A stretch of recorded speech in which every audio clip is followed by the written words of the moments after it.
Hi friends, welcome back to another video/episode of the James Red Podcast. Today we're going to be talking about this idea of making your mind more creatively diverse and maybe opening up new channels. I'm at my stand-up desk today, and this is exciting. I have it all the way up, as normally I sit down, right? I have it all the way up so I can move. Look, I'm limber. I can do a romantic dance if I wanted to. I'm not, so don't get your hopes up. But creative people are always ignored or criticized historically. You can find endless stories of creative people who were once not successful creative people who are now successful creative people, who were once not successful creative people who are now and once not, who were told that their idea would never work. This tends to be a trend. If you put us all in a ball, us humans, and we all stuck together, we create our own force of gravity, right? A few things would be true with 7 billion people in a ball. It would be very sweaty. It would be dark in the center for sure. I feel really bad for the person in the middle. I would hope that everyone engaged in good hygiene that day before taking part in this ball project. But if the creative people are historically pushed over to the side and we say, that's not interesting, that's not helpful, that's dangerous. The problem with this is that creative people actually tend to have really important ideas, and ideas that were once creative and now are commonplace, that are part of our culture, right? So Seth Godin, who is a best-selling author, received 900 rejection letters in a row in his first year. He's spent around 8 years close to bankruptcy. There's another story of a doctor in the 1800s who decided that it would be a good idea to wash your hands before you operate on your patients. So nowadays, if you go to a hospital and they say, we don't like the chemical engineering in the antibacterial soap, we are going to take a stand. We will not wash our hands before we before we poke your pancreas. You would say, I'm going to another hospital. They said, you have pneumonia, we're going to drill into your brain. You would say, I'm going to get a second opinion. But back then it was a lot less common, and so this doctor said, hey, let's wash our hands before we operate on the liver. And he received a lot of rejection for this notion. And later on in his life, he was so mentally tortured that he ended up in a mental institution. So this was a creative idea that was arguably life-saving. No, not even arguably, directly life-saving. And it was pushed away. It's pushed away as not important. Freedom of speech is something in America that we are having a lot of debates about recently. We're having debates that are heated, if not violent. You have people interrupting speakers, jumping up on stage with signs. And we have people being called racist and Nazis simply because, among other things, that are also fantastic ideas, they say that freedom of speech should be preserved. That the freedom of speech as an infinite importance should be preserved. And if you don't know what I'm talking about, look up Jordan Peterson on YouTube. Look up Jordan Peterson compelled speech. He posted some videos and he engaged in a fight against a policy that was and is now passed in Canada regarding compelled speech. And he has been called a plethora of all sorts of vibrant names, of which he is none of them. Some of them are, intellectual. That's a name that he is. But there's that, and then there's people who have been killed for their ideas and for their what they feel is a good idea for moving forward society and helping people and for their beliefs, right? In America, we're blessed enough that if you go out in the street and you yell, I love Jesus, no one's going to kill you probably. But historically, that has not been the case throughout history in a lot of ways. So people are going to criticize you. And we also have the capacity to make up plenty of criticisms in our own head. So if we want to create more creatively, I think one thing that's very important is to be unapologetic about what we're up to. That if you are going to share something with the world that is meaningful, it will be offensive to somebody. And you have to find an internal grounding and foundation within yourself for what you're doing so that you can stand up against the people who are going to try to push you over, right? One of the most frustrating things that people do, and it's not the most frustrating, there are many more frustrating. One rather frustrating thing that people do is when they'll say something or they'll do something that's helpful to somebody. They'll create something that's helpful for somebody, and they'll put it out there and say, "I'm sorry about this. I don't mean to offend." This is you should not apologize for helping somebody on a micro level between you and whoever you're directly interacting with else. Also on a macro societal level, we should not be apologizing for things that we're doing that are helping people, even if it is offensive, right? Now, I also think it's important to be more risk oriented. I came across a quote that said, if someone likes your idea the first time you explain it, your idea isn't risky enough. Now, I do see some holes in this quote. One issue I take is that this can also mean that your idea isn't useful to the world, or it doesn't resonate with the world, or you have some blind spots in your idea. You're not accomplishing what you're setting out to accomplish just yet. A high-speed version of this is if with speakers on stage, TED Talk, comedian, any sort of, engagement, theater, the person is engaged in an intimate, immediate feedback loop with them and the audience. You're watching how they're reacting to what you're doing, and you're understanding, oh, I said something stupid, or that didn't resonate. That didn't feel right.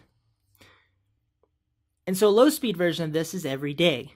When you open yourself up to the criticisms of the world, you need to be engaged in this feedback loop. So I don't think it always means that your idea isn't risky enough. Sometimes your idea is just half-baked.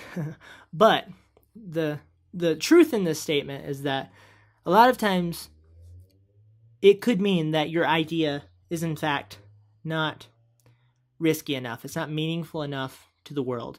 You have to be able to differentiate between those who are not open versus those who are poking the weak points of your idea. Coffee. I think it's also important to connect crafts together, which I'm sure you've probably heard me talk about many times on here. One aspect of intelligence is your ability to pull concepts from different mental rooms in your brain and connect them together. It's important to not stay in your immediate creative neighborhood, to venture out and find all sorts of scary other things that you may not naturally engage with. And this helps you create a mental soup of influence in your head. There's this thing that happened when Casey Neistat, who is, if you haven't heard of him, that means that you just turned on your internet today, probably. He's a filmmaker on YouTube, but he decided that he's going to place his camera on top of a Gorilla Pod, put a mic on top of that camera, and this is how he's going to film, right? So, like overnight, everybody started doing this. I would bump into people nonstop who had this exact same setup, and this just means he's very influential. There's nothing wrong with this, obviously, but this could be a version of people not creating a mental soup of influence, that they're taking in a very narrow swath. Swath? I'm going to look that word up. What does swath mean? What does swath mean? Which word? S-W-O? Neither. I'm going to Google it. Bear with me, friends. Swath. Sometimes I say words and I have to go see if what I'm saying makes any sense to what I'm trying to say. Swath. No, swatch? Swath. Swath. Swath. With an A. A broad strip or area of sun. Okay, so a narrow swath. It's a good idea to open up your mind to many more influences in the world and create, like I said, just this complex mental soup. And this will help you be more creative, be more intricate in your ideas. And you're constantly building this. I think one of the things that happens to new creators is when they first start out, obviously, they have not taken in that many influences yet, or at least in an executional type of way, right? Maybe they've followed art for a long time, but in what they're trying to do, their focus is very narrow. Their amount of intake is pretty narrow to start with, and then over time you broaden it, right? And you can go all over the place. And this is how you can think more creatively. Another way that one can think and create more creatively is to watch other creators from a vast influence of disciplines.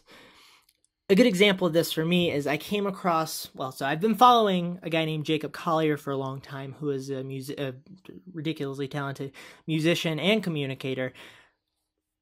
He shares these live streams on his YouTube page that are like 2 hours long. People will send in a clip of them singing for like 7 seconds, and he'll turn that into a song with like 250 music tracks, half of them just being his voice, just 45 different harmonies, ridiculously complex, beautiful, but also very organized and creatively, emotionally pleasing stuff. Just excellent.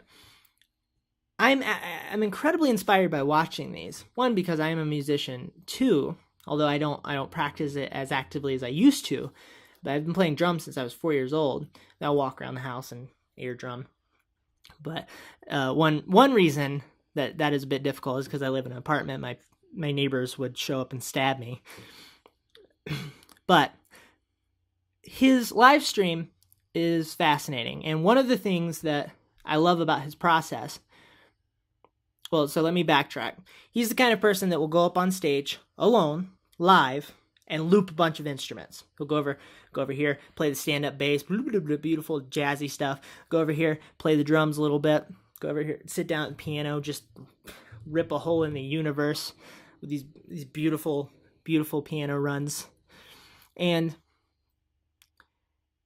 his speed is absolutely inspiring when he's sitting down and recording. Now, I'm sure some of this is for the live stream. He's probably expediting some things, but his speed and limberness as he's engaging in the creative process of building a song is amazing. He'll loop a specific section, walk over to the drums, hit record, so it's just recording track after track after track of the drums. He'll just sit down and try something else, come back over. So it's a very high-speed process. And this is very inspiring to me. I'm like, how can I integrate this into my life? Because there's a certain adrenaline rush to it, and there's a creative flow state aspect to it. Coffee.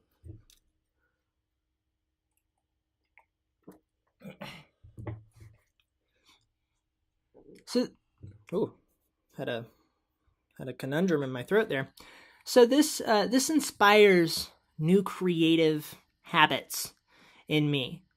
This is from somebody who's not directly engaging in the craft that I may be up to on a daily basis. But if you allow it, your brain will go all sorts of different fun directions in how you can integrate part of their process in your own process. And this has been a bit of an epiphany to me lately of how simply watching other creators engage in what they're doing is immensely valuable to us. Another thing that's incredibly important is, of course, to schedule your time and build a superstructure for your creativity, if you will. And also have a planning ecosystem where you sit down, you write out your thoughts, draw out your thoughts, finger paint, whatever works for you. List out your ideas. Another thing about the way that he works is that, let's say he's recording a vocal track. He will sit down and record 30 different takes in like 11 seconds of just ideas that are pouring into his head. His method is what I like to call the vomit method. He gets all the ideas out of his head in front of him, and then, as he says, I think this is how he says it, he has the courage and conviction to get rid of what doesn't work. I think it's important to do the same thing when you're planning. When you're planning. Creativity is what is built on the back of habits. And half of creating things for the world is creating, and half of it is producing. You have to create structure for yourself so that you will actually produce. So that is it. I would love to hear your thoughts. Thank you so much for watching and or listening. I hope you have a lovely day. Goodbye.